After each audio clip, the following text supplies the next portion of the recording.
So one of the ways that the iPhone and iPad make it easier for you to type text is something called Predictive Text. This used to be called QuickType, but Apple seems to only refer to it as Predictive Text right now. And you can see it in action here in the Mail app, and I'm just going to type a message. And you can see the words at the top of the keyboard. It says I'm, and. It's trying to predict what I might want to type now. So as I start to type something like this, it will change those words. Notice as I started typing the word was and I typed W, and it kind of predicts that maybe one of the things I want to say is was. So I'm going to actually tap the word was rather than the two taps for A and S. And now it's going to make some suggestions. None of those are what I want.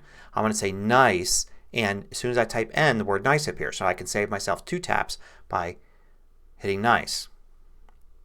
And to is in fact what I want to say next. So it was nice to, and see, have, be. No, I want to say talk. So I want to hit T, and sure enough talk appears. To you. And I'm going to hit period now, or I can just do two spaces and it does period and a space. And I'm going to hit I and start typing will, and just with the W I get will, and I want to type send. So at the S it predicts that. Send you, let's see, I want to type T and then H and then A, and then I might as well finish typing the word that, space, and then I. Oh, it actually, before I even typed I, it had information up there. And then when I get home. So you can see I saved quite a few taps there. Now it takes some practice to get used to this.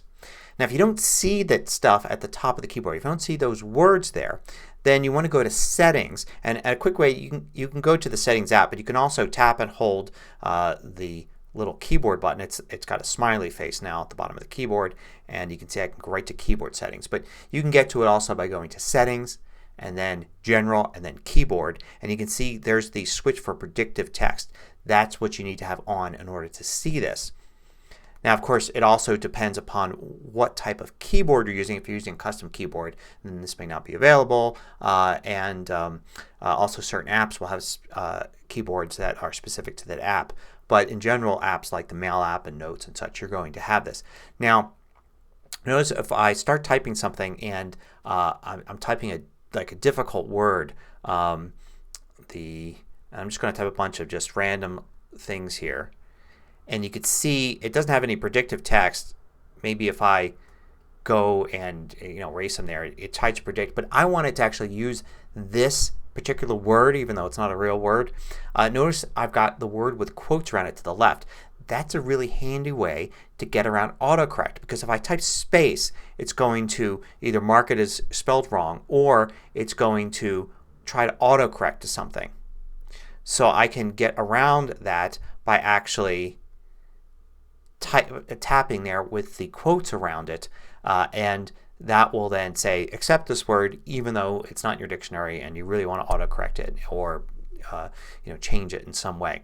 So this predictive text little strip here is useful for getting around the autocorrect feature, especially when typing names and things, and in addition to actually predicting what you type. It takes some practice, but not much practice, and you can type much faster, especially when you're typing real things, not just samples.